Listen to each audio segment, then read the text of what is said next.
pledge allegiance to the flag of the United States of America and to the republic for which it stands, one nation, under God, indivisible, with liberty and justice for all.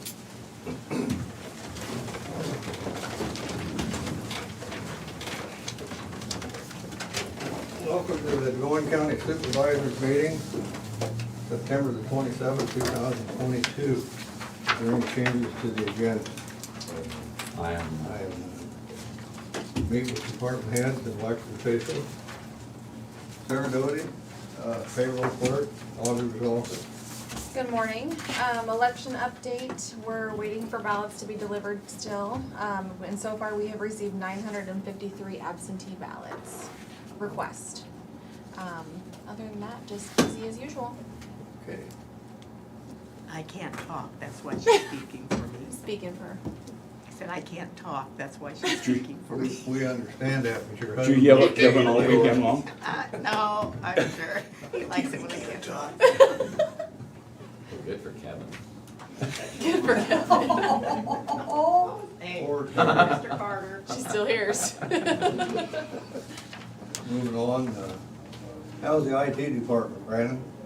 Just keeping busy. New. Just busy, huh? Well, I know the sheriff's department's been busy, but, Yeah, what just can like you tell everybody us else, about this? we've been pretty busy. Our jail population's up to 98. A lot of that is us causing our own problems. We've been working really hard on some of the sex offender registry and some of the concerns out there on children and being on the internet, and had some success with it, which is a good thing, but also kind of scary about the concerns that are out there for kids being on social media and on the internet, that there's some real dangers out there. We've had, I believe, 7 now cases of local individuals that have attempted to contact underage children and do things that are illegal. So they've been placed in our county jail, and that's been affecting our jail population. But other than that, we've also been busy on other things. Everything else is going pretty well. Thank you, Kevin. Appreciate that. Keep up the, whatever you're doing, self-induce yourself and Yeah. keep it up. We're gonna keep after it. Okay, thank you. Jared Lassiter, Southeast Iowa Regional Planning. Morning. Land use has been pretty busy lately. We've had a number of subdivisions coming through. We got one on the agenda today, and then I just dropped off one in your box here a few minutes ago, another minor subdivision, and a few zoning permits as well. And then, of course, we have a work session after the main meeting today. Apart from that, nothing new to report. Okay, thank you. Trent. I'm here for the work session. Okay, thank you. So, Lisa, We're staying busy. stay busy? That's his fault. Not entirely his Not fault, entirely?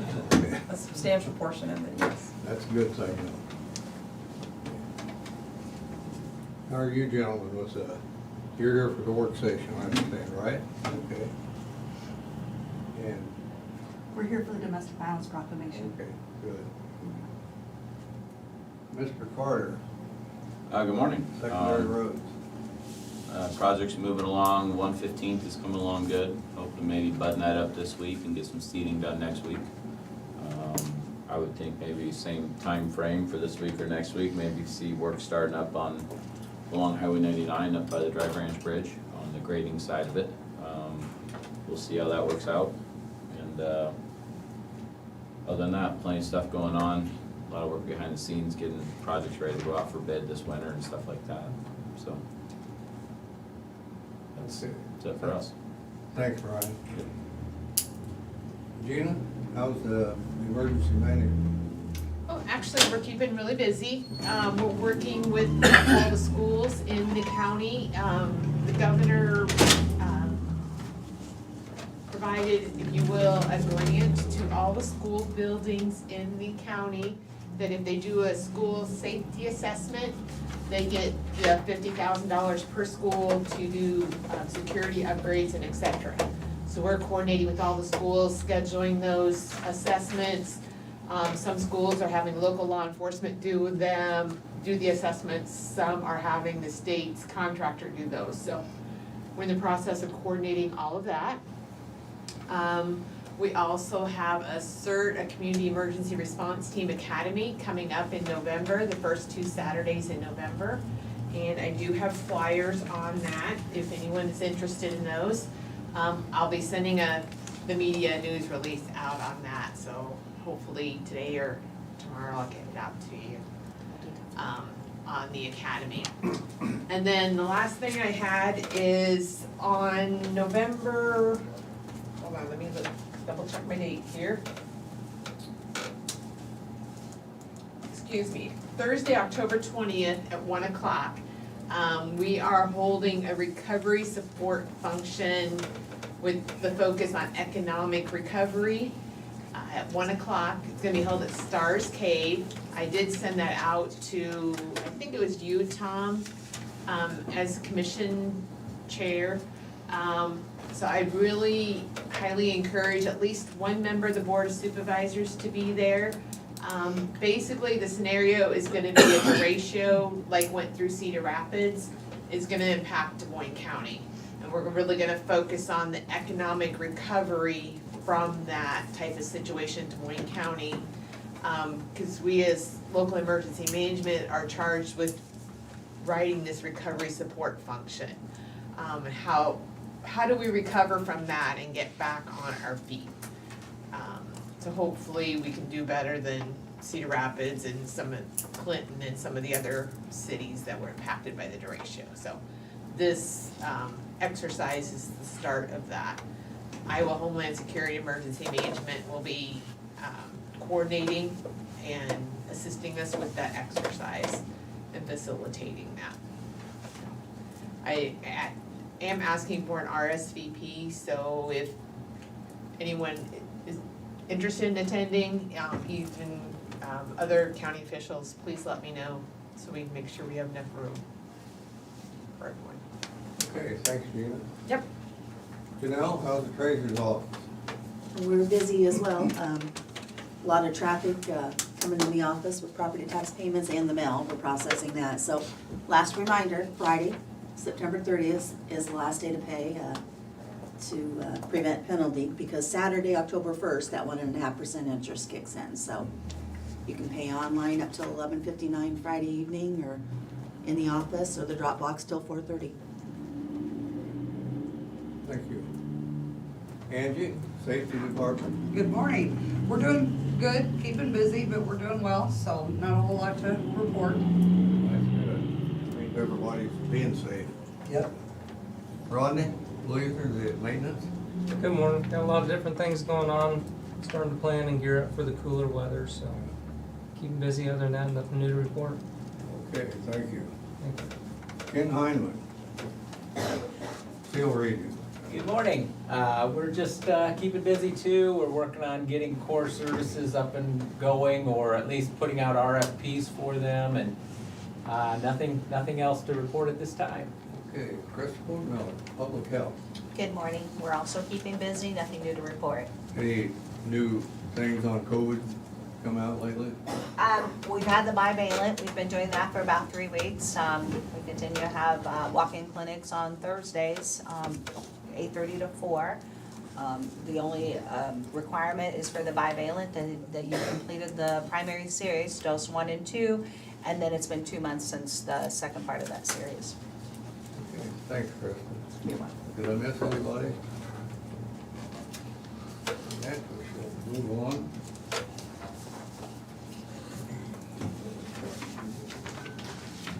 Correspondence, I see none here. Either you gentlemen have any correspondence? I have no correspondence. I had none. I did get I'd like to discuss this because October's coming up. Rodney put it in our box if we're interested in October to November the 11th, supporting the veterans with green light. We'll put that on the agenda for next week.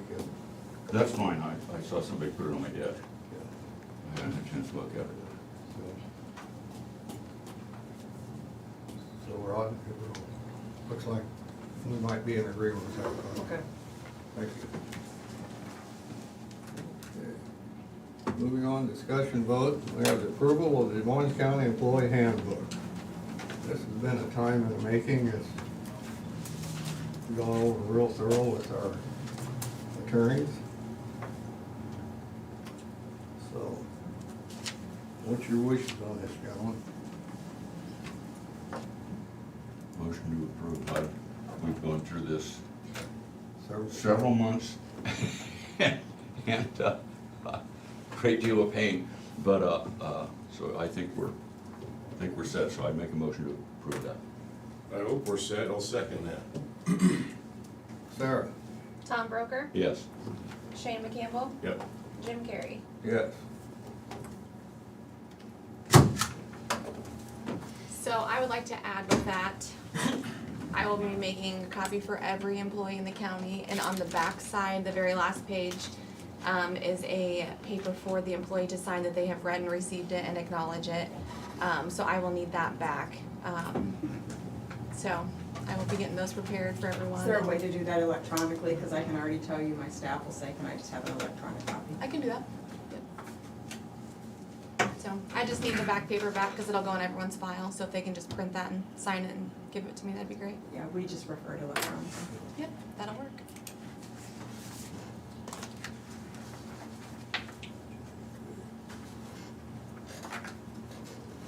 Okay, we have Domestic Violence Awareness Month proclamation. It says here, whereas domestic violence, dating, violence, and stalking affect women, children, and men of all racial, cultures, and economical backgrounds, causing long-term physical, psychological, and emotional harm. And whereas 1 in 3 Americans has witnessed an incident of domestic violence, and whereas children who experience domestic violence are at a higher risk for failure in school, mental illness, substance abuse, suicide, and choose violence as a way to solve problems later in life. And whereas domestic violence in rural communities exists as a hidden, silent, and often unrecognized crime that is often unreported. And whereas through the inspiration, changes, and persistence of victims of domestic violence for children and advocates, our communities are learning to recognize the impact of the violence in the home and within intimate relationships. And whereas domestic violence intervention programs has worked to end violence in intimate relations and for more than 40 years through a collective partnering with advocates, volunteers, local municipalities, criminal justice, health, and human services, faith, communities, business leaders, and private citizens. And whereas our community achievements should be commended, and we must continue our commitment to respect and support victims of domestic violence and to prevent future violence in our community. Now therefore, be it resolved that we, the Des Moines County Board of Supervisors, do hereby proclaim that the month of October 2022 will be Domestic Violence Awareness Month. Do you ladies have anything to put to this before we? I'd love to. I'll just stay here, that's a lot of bodies to move. My name is Christy Fortman-Dozer. I'm the Executive Director with the Domestic Violence Intervention Program. It's been a couple of years since I've been before the three of you. And so, just speak up so that Mike can pick you up. absolutely. And I just wanted to say thank you. I've never been accused of being a quiet woman before. Oh my God. I just wanted to say thank you again for inviting us to be here and proclaiming October Domestic Violence Awareness Month. I've had the opportunity to talk with you before. I'm going to really quickly introduce Shelby Riddenauer. She is a new staff member with DVIP, and she is part of a very special grant we got as health liaisons over a 13-county service area. So it's expanded us from 8 to 13 counties in terms of support for victims, specifically around health issues. But for you folks, what I want to say really quickly is that your support and the support of many of the people in this room, quite bluntly, we have been able to support 355 victims in the last year. But what I want to say about that is that that's a 40% increase over the previous year, which had a 28% increase the year before that. The pandemic has been incredibly difficult. There isn't another way to say that. It's been very difficult. And we have seen increases that have taken us off balance and have been challenging to us. There's no other way to say it. And so I wanted to make sure you were aware of that. We have gone from a little over 2,500 actual physical services for those individuals up to a little over 3,100 services. And I don't see that going down, to be quite blunt. I really don't. We've been lucky to have support from all of our counties in some fashion, and really want to say again, thank you. Just for everybody's awareness, DVIP has been providing services for a little over 40 years. We've been in Des Moines County since 2013, when the state of Iowa restructured services for victims here. And it's been truly amazing, the partnerships that we've been able to foster and the work that we've been able to do here. And we really want to say thank you to everybody for their support and their continued connection and their continued resources for victims. We literally couldn't do it without all of the collaborations that we have going on here. I do want to take a minute to really quickly rattle off our services. As you know, we have a 24-hour hotline. We have a 24-hour emergency shelter that we provide. We also have a transitional housing unit here in Des Moines County, specifically in Burlington. In addition to that, we're available for advocacy services 24 hours a day. So we go to law enforcement, we go to hospitals, we meet people here at the courthouse. And those services are absolutely critical and needed by victims. Without them, they would have no access or refuge, quite bluntly. We do a tremendous amount of advocacy in systems as a whole, just to support victims and give them the information that they need in being able to respond to the very, very difficult decisions that they face. And so I want to open it up to any questions that you gentlemen have. Happy to take any from the audience as well. I don't have a question, but I do want to say, and bless you for what you're doing. It's the support, that's the easy part. You know, you're in the ugly, heavy lifting of it, and somebody's got to do that. It just saddens me that it's we've got one for almost every day of the year. Yes, we do. That's not a good sign. Yeah, and that doesn't reflect all of the children, because when we work with adults, we don't always work with the children in our outreach services. And so generally what we say for the adults, and in that case, I believe it's around 300. So about 50 kids that we document in Des Moines County, but for that 300, double it, and that's the number of children that are impacted. So you're talking about anywhere from 200 to 250 kids that are impacted by this crime. Kids always know. They always know. Doesn't matter what they see, they're aware. Oh, yeah. Oh, yeah. Thank you very much. You bet. We've got a couple of handouts. I'm gonna actually just, he's gonna let you right through, it looks like. Ryan, would you let him out, please? Thank you so much. Yep. I would just add that victims just need to know that the system and resources are gonna be there to support them, that when they report something, that they'll get the help that they're reaching out for. And resources like you folks provide that are just essential to their safety, their future, and just greatly appreciated.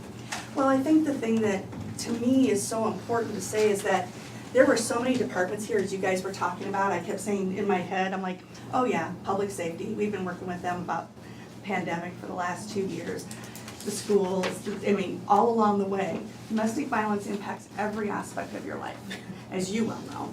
It impacts every piece of it. And I want you to try and imagine the one person that knows everything about you. What do they know about you? What do they have access to? Do they know who you love more than your own life? And what would it look like to keep yourself safe from that one person who knows everything about you if they were willing to use violence, manipulation, and control to get what they wanted? What would that look like? Wow. So I'm hoping that some of you kind of went, oh, that's my hope. And if you have an opportunity to support a victim, the reality is the FBI says 1 in 4 women and 1 in 9 men will be battered, and that means everybody here knows somebody. That's the unfortunate truth. There was this guy outside my church one time. His wife was staying at the shelter, and he knew she was coming to my church. He flattened my tires, and he was hiding underneath a pickup truck, waiting for her. That stuff is real, man. Yeah. It really is. It's real. And most people don't know how much victims are truly up against. We know that batterers on average will stalk their intimate partners for 21 months after they leave. So 2 years after they leave, they're still dealing with it. And that's the average. So once again, I want to thank you so much for your support. I want to thank you for sharing the proclamation and putting that out there in a very visible way that your community can know that they're supported. Thank you very much. Thank you. And I left the extras there if anyone else wants to grab any. Thank you. Thank you both, gentlemen. Motion to approve. Second. Sarah? Tom Broker, Yes. Shane McCampbell, Yes. Jim Carrey. Yes.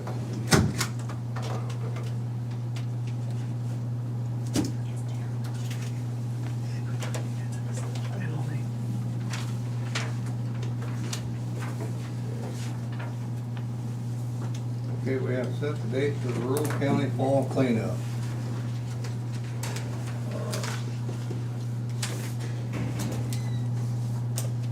The Moines County landfill recycling will accept at no charge to rural Des Moines County residents for the following items.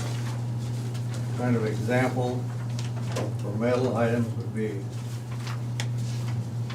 lawnmowers, bicycles, tin roof, metal cabinets, bed spring rails, swing sets, metal fencing, other items. Sofas, chairs, mattresses, clothing not suitable for donation, rugs and carpets, tables and toys. No tires of any size and no electronic items, computer monitors and televisions, for example, will not be accepted during this cleanup. Landfill hours are 8 a.m. to 4 p.m. Monday through Friday and 8 a.m. to noon on Saturday. Recycling center appliances available for the cleanup only, examples below, are refrigerators and freezers, washers and dryers, air conditioning and stoves. All refrigerators and freezers must be empty of food. Recycling center at 1818 West Burlington Avenue, Burlington. Call the day before to set up an appointment to drop off any appliances. Materials not included for free are tires of any size, demolition material, lumber, wood, televisions, computers, and monitors, and garbage. If you have any questions, call landfill at 753-8722. Any other questions, call Des Moines County Regional Solid Waste at 753-8126. What are those dates again, Jim? We don't have it. We have Monday, October the 10th through Saturday, December the 17th. Motion to approve. Second. Sarah? Shane McCampbell, Yep. Tom Broker, Yes. Jim Carrey. Yes.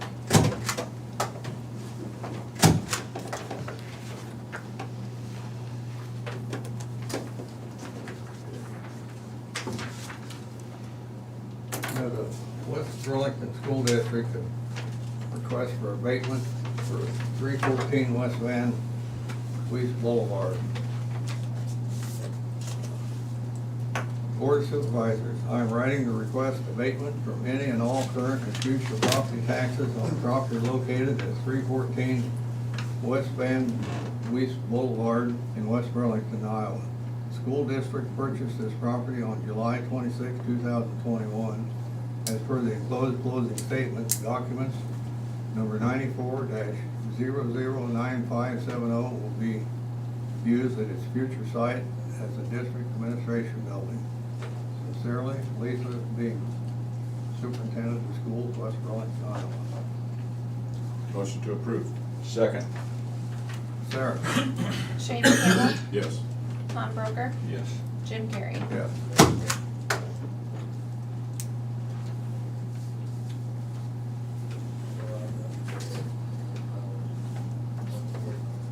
Okay, now we have a resolution of the final plat for the E.W. Murray subdivision. Jared, would you like to speak on that? Yep, the E.W. Murphy subdivision located just southwest of Burlington at the intersection of Gear Avenue and Augusta Road. It involves 2 lots, about 50 acres of land total being split into two, where there's a existing house at the south end, which will be on its own 5-acre lot. And then lot 1, which is about 45 acres, is all farmland, and that is being sold through an auction. So the only real change here is that these two pieces of the property will be under different ownership going forward. The only significant comment was that from Secondary Roads regarding needing to use the existing entrances, which there's already a driveway on lot 2 for the house, and it appears that there's a field easement access for the farm property on both sides, so from Augusta as well as Gear, so that's already in place.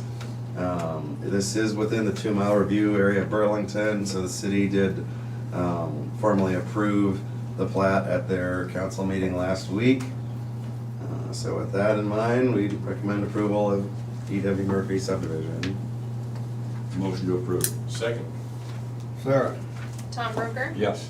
Shane McCampbell? Yes. Jim Carrey? Yes. We will sign the rest of these after the meeting. Thank you.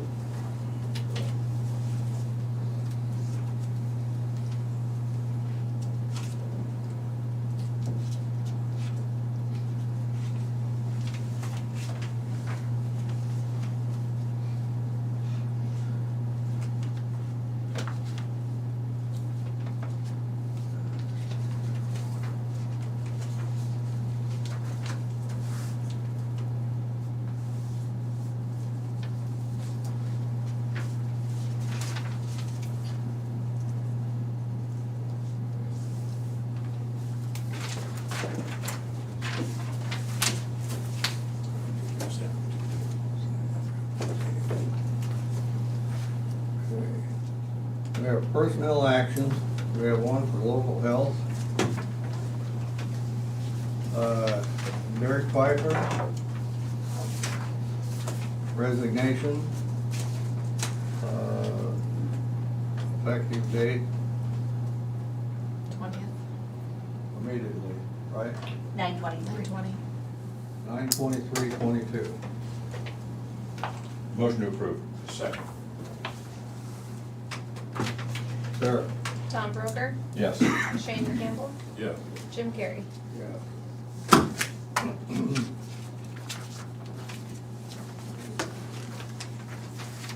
Okay, we have reports for the GSB 75 evaluation report ending on 6/30/2022. This report will be on file in the auditor's office for reviewing at your convenience. It will make for fascinating reading. That's the Keep Accountants Employed Act.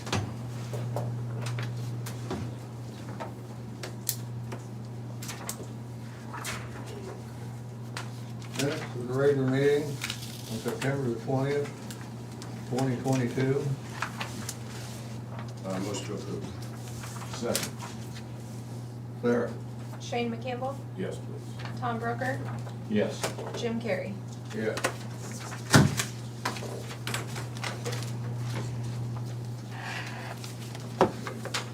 Do you have any other business? I have none. Future agenda item. We have a work session next week. Not that I know of. Moving on to committee reports. I attended a meeting of the COBCO board, the City County Health Insurance Board, and it's mostly updates, although there has been a spike in cost per capita, which is hopefully temporary. We'll wait and see. That's all I have. Regional Solid Waste, they're buying some equipment early. They're gonna buy it next year, but it's breaking down, so they bumped it up in the committee action. They're electing new officers, and we dealt with some much needed pay raises. That's about it. At Southeast Iowa Regional Planning meeting, we went over basic stuff and everything looked pretty good. Glad to see Jared back. Welcome home. We're back to America. That's what I had, so.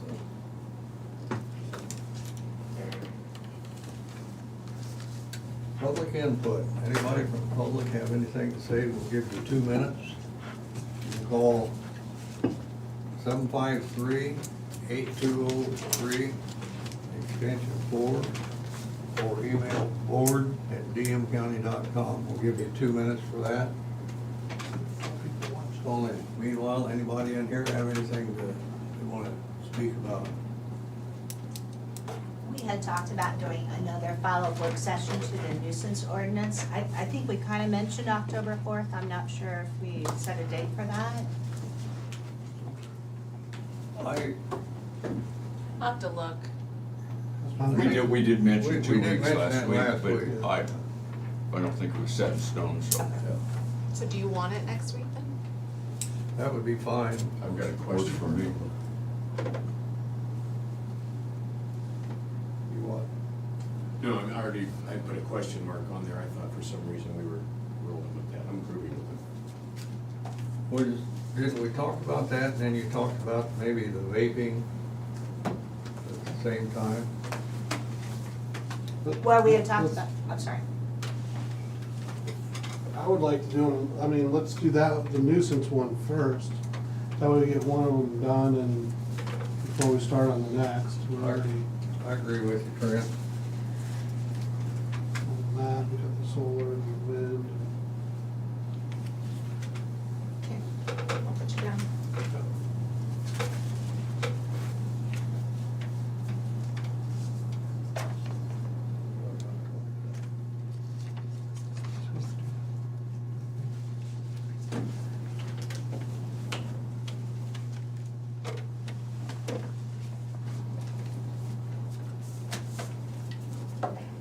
Okay, gentlemen, the 20 minutes, 2 minutes are up.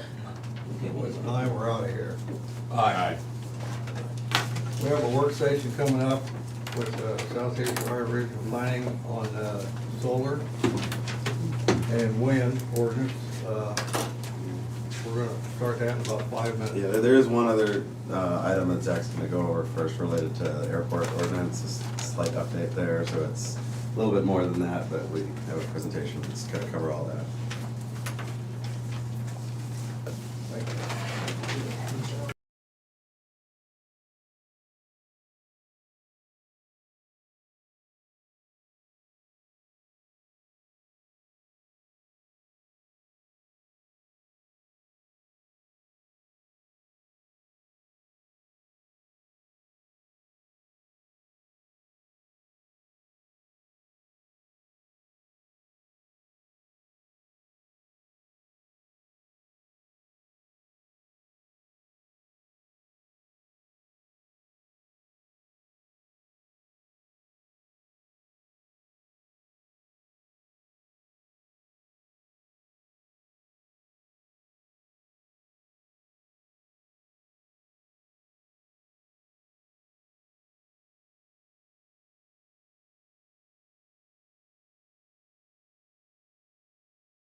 Zach James with Southeast Iowa Regional Planning on wind and solar.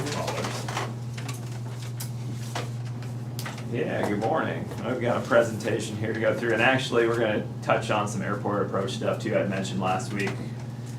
Sarah had asked me about putting on the agenda. I'm like, well, let's just cover it at the same time, and we'll just go through this real quick. I don't think it'll take very long. So we'll start with that, the airport approach stuff. Hopefully, go through that real quick, and then go through the wind and solar stuff. And I think it'll be today's more just kind of an overview and just making sure we're on the same page before we get into a lot of the details and some of the same make sure we have all the same understanding. So And I think we left that we were gonna have two separate ordinances, for wind and solar. Is that right? well, we'll talk about that when we Okay. get there. Okay. Slow down, Tom. There you go. All right, if you wouldn't mind going to the next slide. Okay, airport approach regulations, you go to the next one. All right, so the one thing that I mentioned to you making an amendment for is adding runway protection zones. So when we were going through the approval process here, we're also doing the same thing at the city of Burlington. And something came up and some questions came up where people were asking about runway protection zones, which I'll define it here, and then I'll show you some pictures so you can see it more specifically. But this is something that we didn't address in the ordinance before, and it wasn't really brought to our attention by anybody else, nobody at the airport or anything. So it kind of came up as something new, and we have since incorporated it into the ordinance for Burlington. And they're formally approving, actually, trying to think, now it'll be next week, they'll have their second and probably final reading on the ordinance there. But we added this into the Burlington ordinance, which it wasn't in the Des Moines County one when we approved it, and it initially wasn't in the Burlington one either. But so I think I have one slide for each of the areas where we're proposing to add something into the ordinance. And the first thing is in the definition section, this thing on runway protection zone. And the definition we have is an area off the runway and designed to enhance the protection of people and property on the ground. It's kind of a generic definition, but if we go to the next one, you start to see a little more specifics of what this would be. So I don't know if you recall when we went through this ordinance, we had all these different zones. So you have an approach zone, you have this primary surface, you have a transitional zone, horizontal overlay zone, and they all kind of have these very technical definitions that define like the boundaries and the shape and all of that. So we would add something in the ordinance here to specifically define the runway protection zones. And I can read these if you want, but they're very technical. Maybe I'll just read one of them, since the only one that would impact the county is this here. So the runway protection zones are these blue areas, and they actually overlap with one of the other zones. But these are what we have learned are the most restrictive areas of the airport and the runway, and really, you shouldn't have much of anything in these zones at all, and actually in a lot of cases. These zones are before you get to the airport, right? Is this where you're talking the height of buildings around? These are right at the ends of the runway.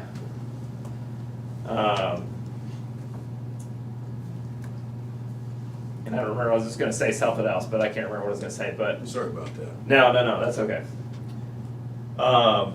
Three of them are located in the city. Three of them are in the city, so that's where it would, and if you were to look at some of this too, and I got a closer up version here where you can see some of this on the next page, but there's three that are in the city, and they cover a little more private property than the one in the county. The one for the county here, most of this is actually most of that area is in the airport property already, so we're only talking about a handful of properties that this really impacts. But just so you kind of understand what's in this is something we would add to the ordinance where it defines these boundaries. I'll read the one here for runway 36, because that's the one that would be in the county. It says, underline the innermost 2,500 feet of the AO zone.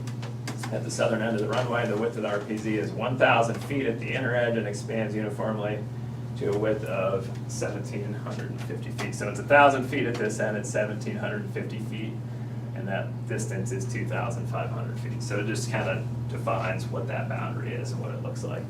And then we would update the map of the ordinance too, so that we would include those little blue areas in the map. If you would mind going to the next page. Tried to do a close-up version. This isn't an exact, I did this really quick, but this kind of shows you all of this here is the airport property.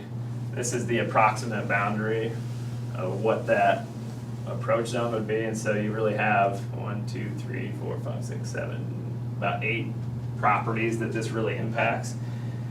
And actually, the airport owns, I believe, this house, and in many cases, they either have some kind of agreement already in place to acquire those properties when they decide to sell, like they have a first right of refusal to buy it, or some type of air rights to limit what can be built on those properties. So in a lot of cases,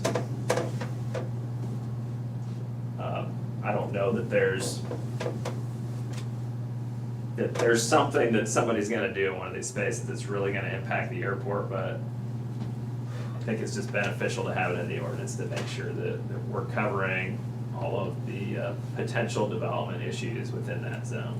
So you're saying there's no concern with administrative takings, right? What's that? So you're saying there's not really a concern with administrative taking? I don't know if that's exactly what I was getting at, but they're in a process already of trying to acquire them, I guess, which in a way would, yeah. That one you mentioned, the house was demolished last year. It Yeah, was, this one here. I believe it was actually abandoned, but there was I think it was a sheriff's sale where the airport acquired it and subsequently demolished. Go to the next slide. This would be, I think, no, I got one more after this.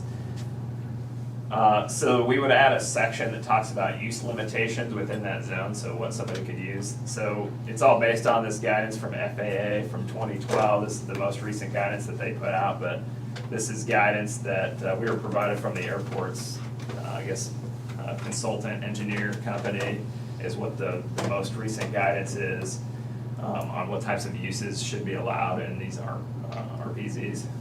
So that's the guidance that we use, and if you go to the next page, this is what we would actually put in the ordinance, and I can read this out loud, and if you have questions, or you can read it, but runway protection zones are intended to provide a clear area that is free of above-ground obstructions and structures. Compatible land uses within the RPZ are restricted to such land uses as agricultural, limited transportation facilities such as public roads, parking, railroads, land uses such as recreational amenities, golf courses, fuel hazard storage facilities, wastewater treatment, above-ground utility, and similar uses that do not involve, and this is a key thing that is in that guidance, does not involve congregations of people or construction of buildings or other improvements that may be obstruction shall require consultation with the airport and FAA's National Airport Planning Environmental Division. No person shall establish any non-compatible uses in the RPZ, including buildings and structures, and other uses with similar concentrations of persons characterizing places of public assembly. And then there's kind of this blanket statement at the end. If the airport FAA deems the proposed land use as a hazard to air navigation, no permit shall be considered.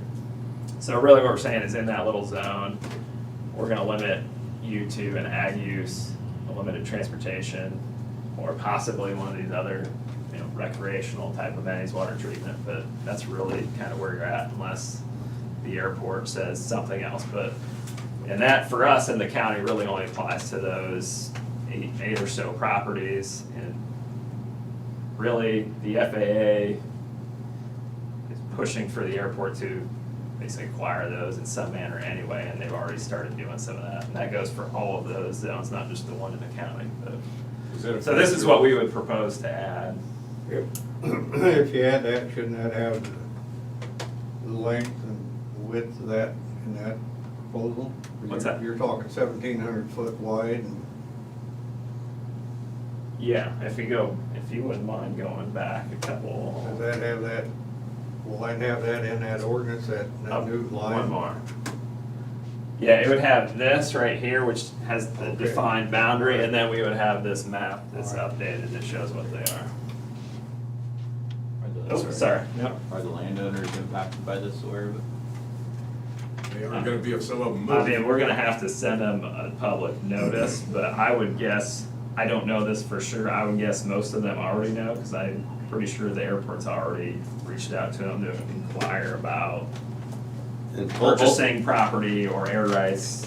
Ultimately, anything that currently exists that was already developed before Yeah. the ordinance was established is a legal Doesn't matter. non-conforming use, Yep. which if they're not willing to sell the property, then whatever's there is allowed to continue by right, but it just prohibits any additional construction on those properties.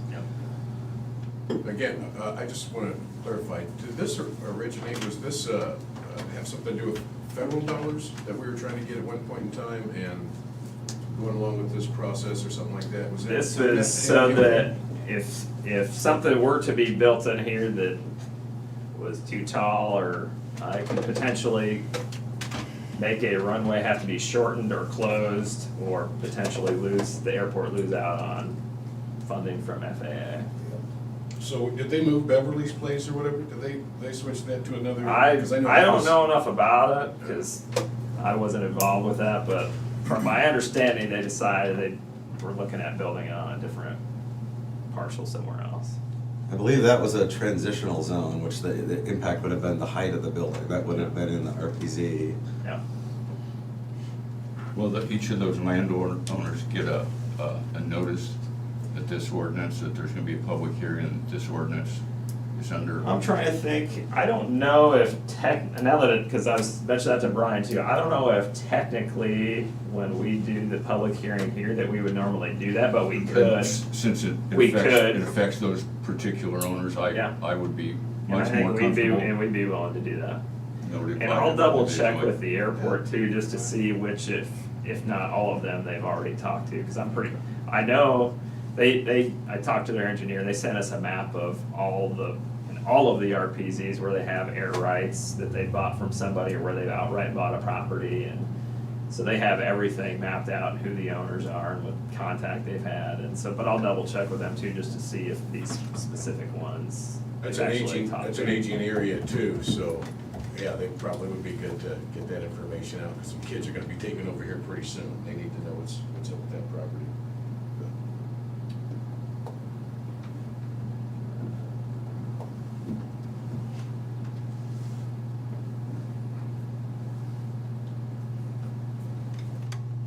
Alright, I'll find out some of that stuff just to verify, or if we do bring it back for approval, make sure we send a public notice directly to those people.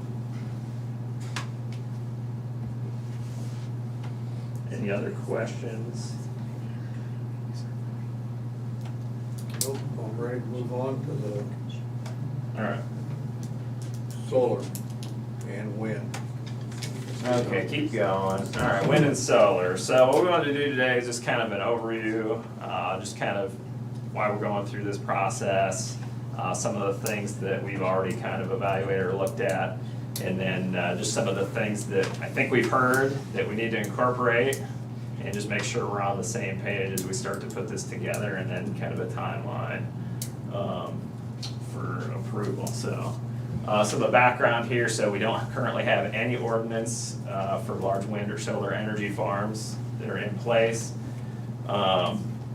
We have heard from some active prospects, mostly in the northeast part of the county, or I'm sorry, northwest part of the county.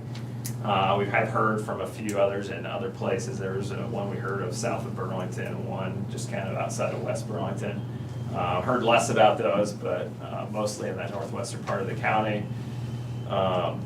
So there appear to be some active prospects, but we do know that that process for them to actually build something can be a very lengthy process, 2, 3, 4 years, just to get coordination with private property owners, but also on their own permitting side. So it could be a while before something actually comes to fruition, but again, we know that there's people that are actively looking at these things, so that's why we want to address this. We did initially consider this when we did the ordinance updates, and just in that 2-mile boundary, but we had, and during one of our work sessions, we talked about it and decided that that's only a small portion of the county and doesn't cover some of these other areas where we're hearing from prospects, so that's when we kind of had that discussion about looking at doing countywide ordinance. And then we did have some language that we initially put together for the zoning ordinance, but we didn't end up including it, but we have retained some of that. So we do have kind of a starting point for working on the standalone ordinances, but there could be some things that we need to expand on or other things to address. So if you want to go to the next slide. So our scope of work, or what we're planning to do, is to prepare draft ordinances. I think what we've talked about, and I think what I talked about with Trent, was probably doing 2 separate ones, one for wind and one for solar. I mean, we could look at doing it as one. It might be a little more confusing that way, but I think probably just to simplify it, we'll look at this too. And I guess your question, Tom, I don't know if you have a preference, but I think that's kind of what we've No, I agree with you decided that is to we- do it that this way. is- I think there's just for enough con- difference. There's things that confusion, would yeah. be similar, but there's enough too that I think is different that it probably makes sense to just do it that way. And then we want to try to address the county's priorities for regulating both solar and wind, just to ensure that we don't adversely impact the county itself or the residents and our basic infrastructure here. One of the other things, and I think, and I'll cover this more, and I think Trent and I talked about this when we met a few weeks ago, and I think we've kind of got a direction on this, but determining whether there's an existing county ordinance already in place about the assessment for wind energy, and if that should be incorporated into this wind ordinance, or if that should be its own kind of separate thing. I think we've already kind of talked about it and addressed it, and I'll talk about it a little more, but. Was there in the last session, or maybe the current Yes. legislation, they Yeah. addressed that, and you're Yeah, touching and I'll later. touch Okay, on that okay, too, good. yeah. Always ahead of yourself, Tom. You just read my mind, you just read my mind. Just, But our hope in all of this is that we can present something to the board by the end of the year. I don't think this will take us a ton of time once we really start diving into it. So, and I'll talk more about that at the end too. So here's where some of the things, this is where I kind of want to make sure we're on the same page here, and some of the bigger things that we want to make sure that we address. So I think the two main things that we've heard is to ensure that these companies, whether it's wind or solar, are going to be responsible for maintenance of any kind of cost for county infrastructure, primarily roads. I don't know if there's really anything else, but so if they go to build one of these things and they're making damage to the roadways, we're making sure that there's some kind of process where they're gonna cover those costs so that they get them back to the shape they were in initially. So I think that's probably the biggest thing we heard. And then the other thing that we've heard about is just making sure that once these things hit their useful life, there's a plan in place for them to decommission these things and get rid of it, whether it's completely getting it out of here or whether it's upgrading, whatever that process is, but making sure that they're doing something to take care of the mess when it's all done. And making sure that that does not fall back on the county or the taxpayer. So I think those are the two biggest things that we've heard. Again, just want to make sure that we understand those things. The other couple things that I think that we maybe heard or talked a little bit with Trent about too, that we would just want to ensure some kind of basic nuisance regulation. What we mean by that is just trying to limit the impact that this might have on neighboring properties. So like a solar farm, making sure maybe we have fencing or landscaping around it, just so that it's kind of blocked, or to keep glare down. I'm not exactly sure what you can do, but like with the wind farm, some kind of where you get the shadows from them spinning, is there something we can do to kind of manage that or limit that on neighboring properties? So just things like that on the nuisance side, are there things we can incorporate just to lessen the impact to residents? Making sure that we have some kind of minimum setback from residences, which kind of touches on the first one a little bit. Just making sure we're not building these right up next to somebody. Well, I gotta ask, what was it? I was wondering too. He does that ever so often. It's coming to America. Native America, let your soul play. All right, there we go. Good dance music. All right. And then what was the other thing? Ensure nearby residents, the public notice period, just making sure. And this is something we haven't looked into yet, we need to understand. But Trent was just concerned about making sure that neighboring property owners have adequate time and notice that something is gonna be happening. And so we need to look, because we're not sure, there may be some requirements already, like from the state utility board or something, where they have to notify people, but we don't know. So that's something that we need to research a little bit and understand. But we wanna make sure that people have enough notice and that these That's things are specifically happening. for the construction process, so that if it's, people need to move farm equipment around, or it's going to work in the mornings, making sure that if they're bringing in the equipment to install wind turbines or the solar infrastructure, that it's not a total surprise to people. Right. Yeah, and the AG's office had like a CE on the new, so not necessarily as in the weeds as what we're doing here, really a CE on the assessors, and those options for assessment. But one of the things that came out in that, and the strong recommendation was to put something in place, because people, you know, they would have people coming in with these just acres of you know, solar panels or these windmills, and local officials, the neighbors, everybody's just, they're just there. They had no idea. And and so that was kind of what the AG's recommendation was, hey, if you guys wanna even know any of this is happening, you need to put in some sort of ordinance.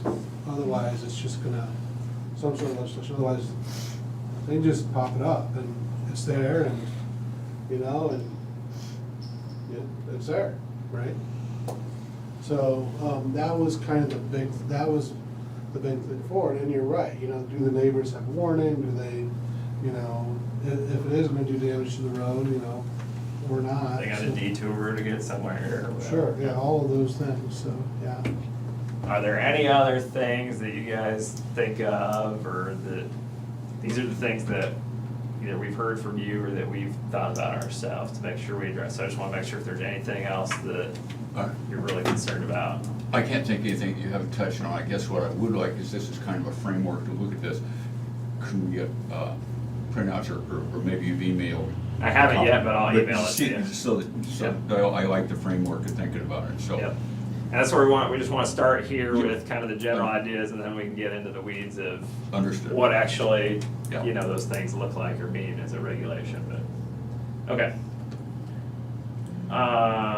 Oh, this was the thing on the assessment ordinance, and I think, again, I talked to Trent about it, I think it's already its own ordinance, I think it would stay that way, but, so this is the other topic, is how do we address this assessment of wind energy?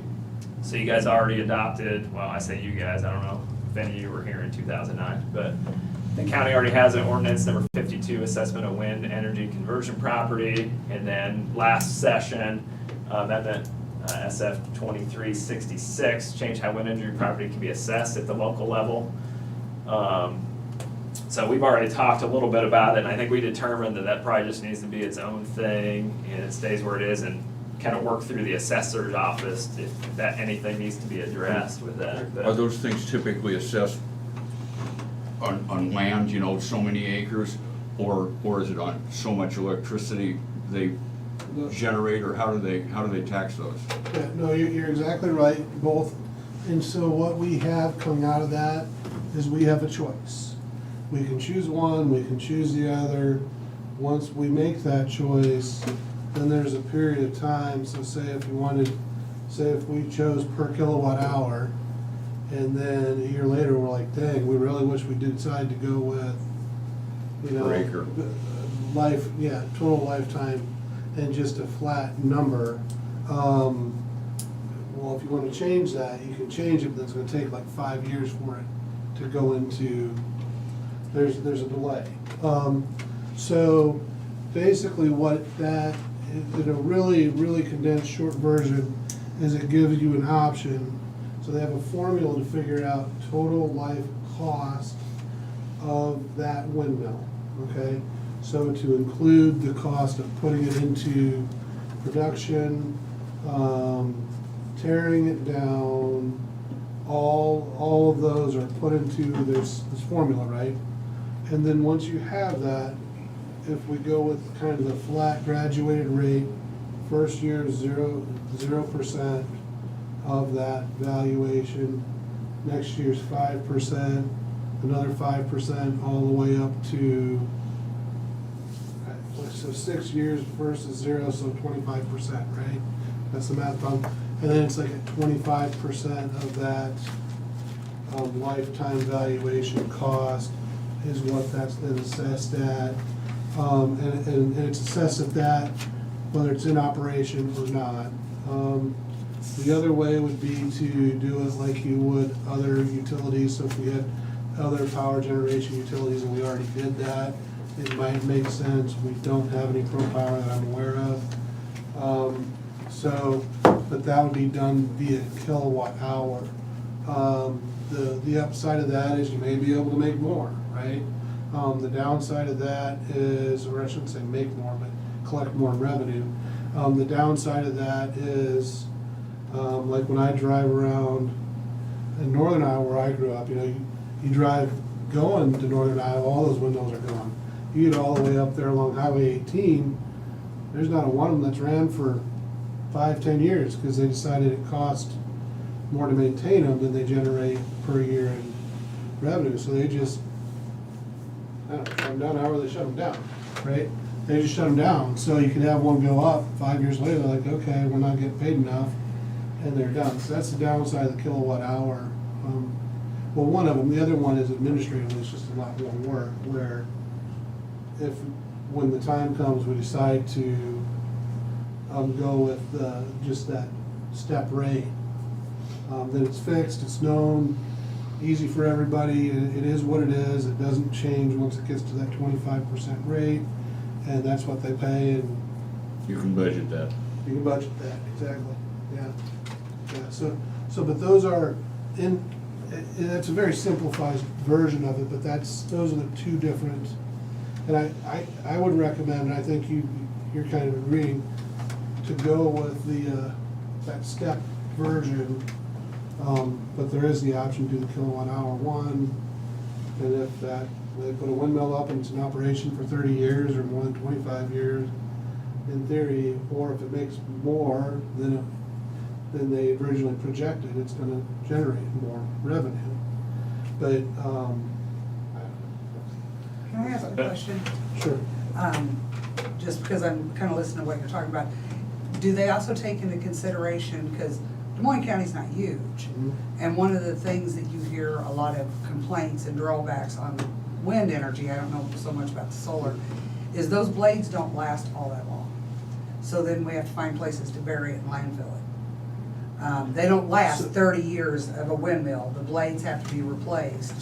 So that's kind of the nexus between what we're doing now and that formula. So that formula, because one of the inputs, and probably the major input, is that total life cycle valuation, is we gotta make sure that we're putting in here that all of that's taken care of. Otherwise, that company that comes in and says, hey, we wanna put in a windmill, and if they say, okay, if we have a blade and the blade wears out, we have to dispose of it in this proper way, right? Then that's part of that calculation.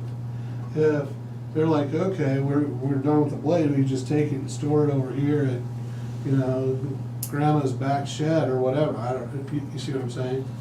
And that costs little to nothing, then that's part of that valuation.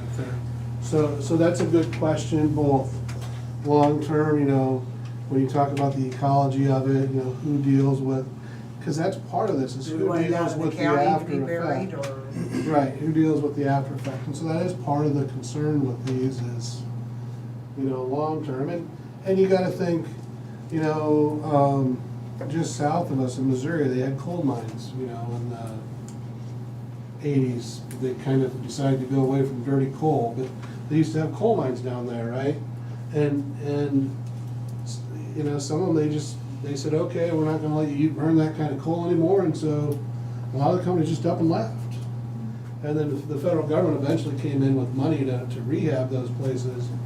But, we're learning, okay, wait a second, we have this new energy source, we wanna be able to utilize it, but we want to factor in the entire cost, which is your question, right? You had something back there? Thank you. My name is Mike Carberry, and I'm the Outreach Director for Bright Future Iowa. I'm a former Johnson County Supervisor. I've been in the renewable energy business for 22 years. So I applaud the county for looking at both the wind and solar ordinances. I currently sit as the Vice President of the Iowa Wind Energy Association, and I'm a co-founder of the Iowa Solar Energy Trade Association. Good policy makes good projects. And I thank you and applaud you for looking at all these things and working with your planning organization here to create some good ordinances. If I could address the blade issue, we've had a blade manufacturer here, Siemens, very close. What we're seeing in the wind industry is we're seeing repowering of wind farms. They're putting in new turbines themselves. The tower is the same, but they're putting in what's called a new nacelle, which is the generator itself, and longer blades. The blades used to be about 120 foot long, then they got to be about 150 foot long, now they're about 180 foot long. They're made out of mostly metal and fiberglass. All those are inert. They don't, if you put them in a landfill, they don't leach, they don't damage anything. We've seen a lot of them buried, but we also now have at least one and maybe a second one coming online of blade recycling facilities where they literally grind up the blades in the fiberglass and then reuse it, put it into roads, make park benches, picnic benches, all sorts of things, whatever you can do with, they buried a lot of it in the cement that we, because it's strong material, right? So I applaud you. I just gave a presentation this spring to the Planning and Zoning Commission of ISAC, COZO, on solar. And decommissioning is a very important thing. Setbacks are important, ground cover, fencing, all of this should be included. The decommissioning, I've been working in 5 counties here in eastern Iowa: Lynn, Johnson, Scott, Louisa, Clinton. And Louisa didn't have a very good ordinance at all. They allowed a developer to come in and do what they wanted. And they ended up with a pretty bad project. Then about 1/3 of the project was installed upside down. And they had trackers. And so they track east, they follow the sun. About 1/3 of the project was flipped the other way. They installed the wiring too tight, it popped a bunch of stuff. So my friends in labor, a couple of guys sitting here, we would recommend using local labor, local skilled labor, local union labor to do that kind of work. Then you don't end up with bad projects. But good policy makes good projects. I look forward to, working with the county here, working with your planning organization, and offer any help that we can. We're not paid by any of the interested parties, by the developers, the utility. We're not paid by counties. But this is a really good thing that you're doing, and I applaud that you're doing it, and I'm here to help. So thank you very much, and I'll sit back and listen. So since you work in that field, how long does the blades tend to last? They do will last the length of the project, but they're putting in bigger ones to make more energy, and this goes back to how you assess it. They're repowering, so they're making turbines, and they're making more electricity on the same piece of property. So if you're assessing it just on the property's value and they're repowering these to put in more powerful blades and turbines, that's why they're removing them, not because they wore out, but because they put longer ones, more tower, more blade, more power. They're generating more electricity, so assessing them on the power generation might be a better thing in the long run, because you might have new solar panels put on 10 years down the line if technology changed and you're just taxing it on the land and not what they're producing. You might want to think about taxing it on the revenue generated by a solar farm or a wind farm. That would be better for the taxpayers of Des Moines County. Let me ask you this, on the solar, I understand that maybe after 6-7 years, they start losing some of the power that they had. Is that true? They degrade after a while. Okay, then after they degrade, there might be a cutting point there to where they're not making that revenue. Yeah. But they'll still work and supply what you need. Well, they are guaranteed for 25 years. And so they usually, a solar system that's put up will stay in place for 25 years. And this is not new technology. We've been doing solar and wind for literally decades, 30, 40 years now. So they know. But there is a point where they might do a cost-benefit analysis, and they've degraded enough and the technology has changed that they might repower those solar and put those solar panels on something else, maybe on the rooftop of the Des Moines County Courthouse or someplace like that. And so they can generate more power. Because they already have the land under contract, they want to produce as much electricity as possible. So that's why you're seeing a repowering of wind farms. You might see some repowering of solar farms as well. Thank you. My only thought on that is I'm getting two different things, because I talked to several people involved solar. Yes. Over the last, I don't know, probably 4 or 5 years. And the common denominator was that they never last through the full period, that they always. Well, they degrade, they do. And you have, there is a little bit of maintenance, you have to keep them clean, but they, at some point, maybe 25 years down, or 20 years down the road, they might be something that, but that would be the developer or the utilities, problem, not the taxpayers, or not the, not the supervisors. I mean, they wanna produce as much electricity as possible, and it's clean, green, renewable energy, right? So, one other thing, Trent, the blades are getting 180 foot long, you better tell grandma to build a bigger shed. But easy, so, yeah. As long as it meets setback requirements. There you go. Well, that was a lot of discussion. So one thing that we're trying to better understand, because I knew that question would come up, and about taxing and how that process works. And then I think just for our own sake, just how developing these ordinances might be valuable for us to know, is trying to fully understand kind of how wind and solar are taxed. And so we have done some outreach to Iowa Department of Revenue, and I have one other person in our office who's kind of researching this, so we've been trying to set up a call with a certain person at the Department of Revenue. We haven't contacted him, but I think he had something through email where I think specifically on this assessment ordinance, the way that I understood it from the other person in our office that came from the Department of Revenue is really this new legislation they passed at the state is only gonna impact you if you're gonna repeal an ordinance or repeal an existing ordinance, and that's really the only change. So if you already have something, I don't even know if you actually have to change something, but I don't know, that's something that we've been trying to just understand, not just for this case on the wind assessment, but just in general, how do you tax wind and how do you tax solar? Just because I think it's important for us to just understand that process and how that can play into any future developments or anything. So that is something that we're looking at. Yeah, because when you look at the history of that, of the solar one, and you might know more, but basically it looks like when you look at case law, like some counties were going back and forth. So they would put up windmills in, say, Polk County, and they'd be like, okay, we're gonna tax you based on the land. And then they would go up to Story County, and they'd be like, okay, now, we're taxing you on the kilowatt hour. And then they would go up to whatever's next, I don't know. And so there wasn't consistency, and then they'd be changing it back and forth based on whichever one they thought would get the most revenue. And so there was litigation.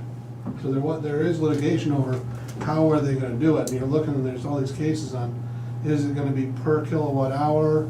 And if so, is it gonna be the same as what, like traditional power plants pay, or there was just, it was not descript, and so I think what they really wanted to do is say, hey, we're gonna have a state policy, and we're gonna let the counties decide. Once they decide, it's done. So that way everybody knows, and it provides, like you said, that consistency for everybody. All right, so one of the things that we just want to make sure we're aware of, that we bring up to, because we do only have zoning in a certain boundary of the county, we want to be careful as we have an ordinance that is county-wide, that we're not making something that can be perceived to be zoning. So that's something that just we have to kind of try to balance. Because a lot of counties that do have this, not all, because I'll talk about this here in just a second, some of the samples we're looking at, but a lot of times, counties that are regulated, they have county-wide zoning, so they use it through their zoning ordinance to manage wind and solar. So we have to be very careful to not try to regulate this in a way that can be perceived as like we're only limiting things to certain parts of the county, or on certain factors like quality of soil or proximity to highways that could make it look like we're trying to only allow something in a certain area. So just something that we have to try to balance and figure out as we're putting this together, just so that it couldn't be legally challenged down the road. Or we could do it, but we could potentially open ourselves to litigation. Okay. When I say ourselves, the county. One thing that I don't like you got there, the quality of ag soil. If I own a ground, I don't like somebody telling me what I wanna do with my ground. I would never want to tell somebody your soil's too rich, that you can't build this housing addition on it, or you can't do something with it. I do not want anything like that. I would never vote for anything like that. And I think what we're saying is we probably don't wanna do that, is what we're trying to say. Well, I'm just. And more so for the fact that that makes it look like we're Yeah. trying to pick and choose where something could go. Right on. But And I it's something understand that we gotta be careful about. This is more just a, hey, just, I'm just, a question along those lines, and I understand what Jim was saying, we talked about, I agree, I'm not big on telling people what they can or can't do with their land.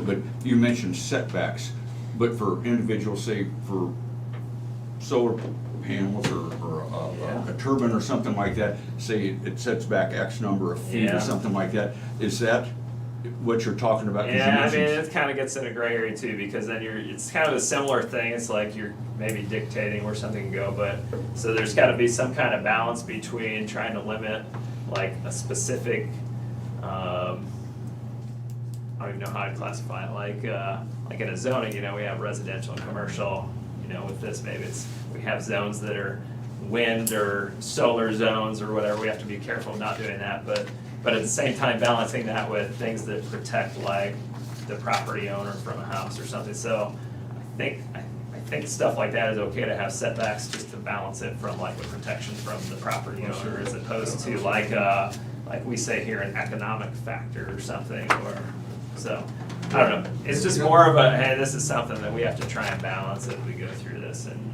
to be You ever careful look- with. say- Yeah, Yeah. so on setbacks of wind, what we normally see is the total tower height plus the blade height plus 10%. It should be your minimum setback from any. That's a safety issue, That's a I safety guess. issue with called fall zone. They normally don't ever fall over, but in case they did, so tower plus the blade plus 10% would be your minimum setback. We're normally seeing setbacks in wind, maybe 1,250 feet would be the maximum we've seen. We saw Woodbury County, which is anti-wind, didn't want any wind farms. They set a half-mile setback. Mid-American Energy came back and said, well, they had a proposed project there, and they said, if you have a half-mile setback, we now, Mid-American Energy is the largest owner of wind farms in the country by any utility. They said they would have only been able to build 1% of what they currently have in their fleet with a half-mile setback, because there's just no, you're basically zoning them out of the county. The same with the corn suitability rating, you're talking about quality of soils. If you put that in there, you're basically, it's a poison pill. You're saying that you can't put that here based on my soil health, but I like the way Jim and Tom are framing that. Why are you, I mean, if I'm a farmer and I wanna pasture my best land and grow on my worst land, that's my business, right? If I'm doing something that's legal, so I like, we're seeing CSRs of 55, 60, 65 put in my counties that don't want wind and solar. Well, we have 85 counties in this state that are losing population, yet they still have the same amount of roads and bridges and infrastructure they have to pay for. Where's that tax base gonna come from? It comes from sometimes the wind and solar farms. They pay a lot of money in taxes that support the county, the schools, the cities. It's a win-win situation for everybody. Now on siting, how you do this is that they're not gonna put it anywhere. There's a reason why they site a wind farm or a solar farm where they do, and it's called infrastructure. You're gonna look for where the grid is, the electrical grid, and then you're gonna look for substations. Let's look at the grid as an interstate highway, and let's look at a substation as an on-ramp and an off-ramp. And I wanna build a truck stop. Where am I gonna build the truck stop? 10 miles away from the on-ramp, or I'm gonna build it right next to the on-ramp? I wanna be right next to the on-ramp of that highway. So that's where you're gonna see solar farms and wind farms, is very, very close to where the electric infrastructure is, which is the grid. And because the additional cost to take that electricity from 10 miles away to the grid is so cost prohibitive that the project would not pencil out. So that's where you'll see the wind and solar farms in the county. is where they, close to where the existing infrastructure for electrical transmission is. Thank you. But I guess back to this, we just need to be careful and really, it's the, make sure like the setbacks and things are really, I guess the easiest way to look at it is kind of safe, health, safety, welfare of the residents versus like, economic things or, specific things like that. So we just gotta be careful how we frame some of these So regulations. just make it in here. specific to that particular application, so it doesn't look like you're, Right. so if it's 1,250, whatever it is, there's a reason you picked that number. Correct, like some kind of justification for it. So that's something that we gotta figure out and balance. And this is just kind of acknowledging, just so you know, some of the resources that we're looking at. And we may need to get your card so we can maybe talk to you too, since you've been through this a lot. But it's a little rare to have these standalone wind and solar ordinances because a lot of counties have countywide zoning. So that's one of the things we looked at, is trying to find some examples of where that does exist, and we do have a couple examples. So the middle of the page here are some of the specific ordinances we've been looking at. So we have a couple local ones, that counties that are zoned, that we can go to. So Louisa County has a solar ordinance, Henry County has a wind ordinance that we can look at. But then we have a couple examples here. These are standalone counties with no zoning or limited zoning that we're looking at as examples. So Palo Alto here, and then McDonough over in Illinois have standalone wind ordinances, and then Union County here in Iowa has a standalone solar ordinance. So those are some of the examples we're looking at. And then there's also some other guidance documents out there that have been put together that we're looking at. Iowa Solar Siting Resource Guide, Iowa Solar Model Ordinance, and Successful County Wind Siting Practices in Iowa. So those are just some examples that are out there that these are all kind of the basis for what we're looking at. We haven't fully researched all those, gone through them all, but we have downloaded all those materials and kind of have them ready. So our process we're looking at here is to kind of finish some of this research, going through a lot of those resources that we just went through, trying to learn more about the taxing thing, just to understand that process. So here, kind of September, October, continue to go through that, and then start to get a good outline. We have a start on something, but build off of what we started to get something outlined. And then hopefully in November, have something that we can present, maybe to Trent or other departments too. I don't know if Brian or anybody in the other departments want to look at it. And do kind of review, and then have something that we can come back and present to you guys with some more technical details and specifics And on we would be regulation having stuff. more work sessions as we go. Yeah, so I'm thinking we'd have a work session probably in that November time to go over a draft of something. Okay. And then we put up here, then maybe we come back in December and start like an approval process, but there may be, this is just, if everything's ideal, there may be one or two more work sessions in this area here. Just depends on kind of what the feedback is and what we talk about. So this is like an ideal scenario. If we just come in, you're like, that's perfect, that's exactly what we want. Sure, that'll happen. It always happens, it always happens. So December might be, instead of holding a public hearing, that might be another work session or something. Maybe it'd be something like, we come with the general framework of the ordinances, but maybe there's a few things like a specific number or dollar amount or whatever that's in there that we might wanna have a discussion about, that's just going in and tweaking a few things. Yep. Well, for December work sessions, don't we have to have cookies brought in or something? That's the county attorney's That's the job. county attorney's job. Typically, somebody has to cover that. Cause you can tell by looking I think at you and me, you eat more cookies than I do, so you got a better appetite. And they're not gonna be illegal, they're gonna be legal cookies.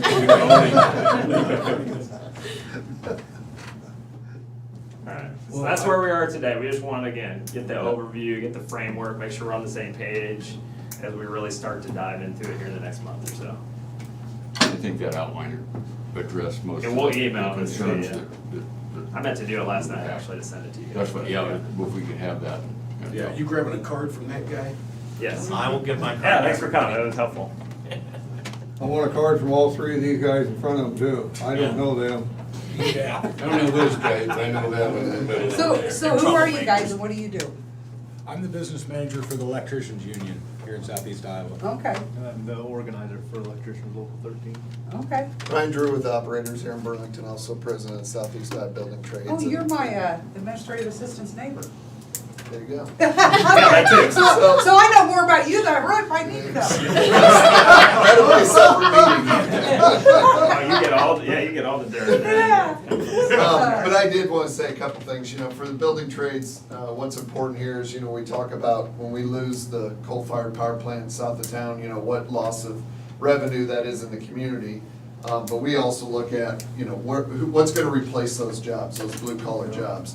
And there's certainly two ways to build these, whether it be wind turbines or solar farms. And in Wise County, Wapello was a horrible example of way of doing things. Jacob, well, all three of us were up there. Dan, living up there, sat, and never once did they break 11% of people from the local community, meaning Iowa or Illinois, building that. When we struggle to find labor locally, union or non-union, the dream that you're gonna show up and build this with 600 workers just out of blue that's gonna build this is just not reality, right? I mean, it's the support for the local training programs here locally that gives us a work pool to do these things. We partnered with Alliant Energy on the one in Lee County. They said up front, hey, we're building this with local skilled labor. And that's what we like to see. We worked on the one up in Clinton.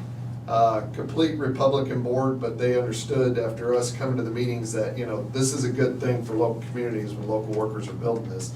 And at that time, before the Inflation Reduction Act was passed, they didn't, what can we put in place that requires local workers? We can't just make an ordinance saying, hey, you're gonna use local workers. Well, the emphasis from the supervisors, and we've saw it in Johnson County and Lynn County, where, making that a priority from any developer that shows up that, we want this built with the local workforce sends a strong message to the developer and the contractors that are building it. Because the same contractor that builds one with people from Florida, Texas, whatever, Wapello, turns around and says, in Lynn County, says, yeah, we'll build it with local workers here.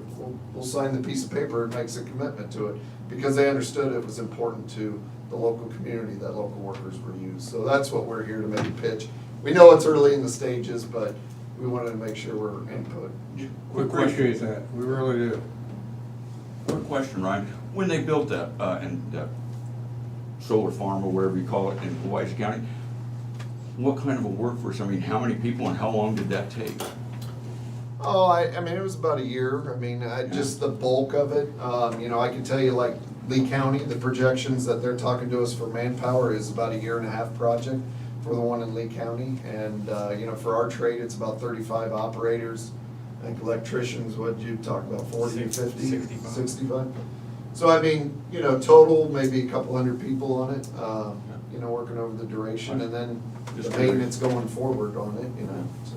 Just curious, I didn't know it looks like a C as you crest that hill of mirrors or blue, yeah.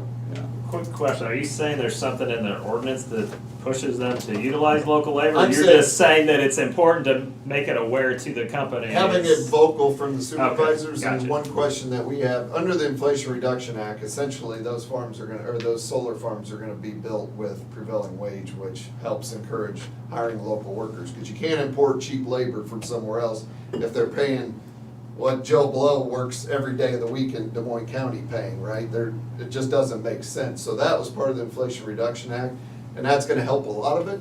But I think there also could be language in there that allows a local, so if you put in the new infrastructure bill that was passed. If you guys wanna redo Highway 99, and you put in there, when you seek your grant, you put in there that you're partnering with local building trades, you get extra points for that because you're using a local workforce, you're using apprenticeships locally, and they wanna reward that in local communities. So in the Quad Cities, that's what communities are starting to partner to do. Similar to the Inflation Reduction Act that's one of the questions that I have out is that same mechanism in place in that bill that would reward and recognize, and allow counties to say, hey, we do wanna partner, we wanna use the local workforce on these. Because at the end of the day, this is what it all comes down to. When we get our electric bill, you don't get to check a box, say, hey, I want to save $20 because they brought people from Florida up to build this, right? You pay the electric bill because that's the electric bill. And it's holding those developers and those power companies to a higher standard. Alliant's been great in this. Mid-America is iffy. You know, it's some of those, but if somebody from outside the area come in and tried to develop one that wasn't, you know, a local company that we know, you gotta watch out for it, so. Dude, I don't know about having any paperwork, but you're speaking my lingo, man. I always like to keep the money local. I don't ever like it to leave. You know what I'm saying? I just don't like it to leave Des Moines County. I want it to stay. So, you're not pitching anything that none of us don't wanna The hear. local you know, guys so- aren't gonna put them in upside down either, If they do, they're gonna have to move. Embarrassing to watch. They'd have to move if they did. They look a little smarter than that. I'll tell you what I watched this morning. This doesn't have anything to do with any power at all. Well, it does. When guy parked next to me in the bus barn, his door, he raised his door, and he got ready to back out. The door come down, and he took the door off. Oh, no. Whoops. Ouch. That's gonna hit me right there. Right there. That's your tax dollars. It is. Put it back. I've done that personally, so it can happen.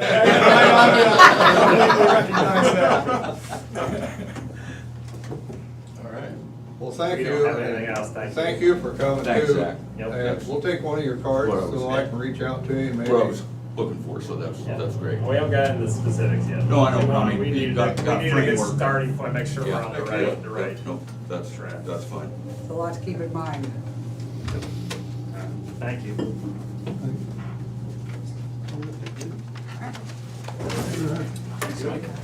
You'll have a nice afternoon. You too. Thanks. You work for the county or for, Southeast? Nice to meet you. You too. I've heard your name mentioned several times, it's like I had no idea who you were, so very nice to meet you. You guys have a great day. You too. W. Murphy subdivision. His name is Ed Murphy. Stop lying.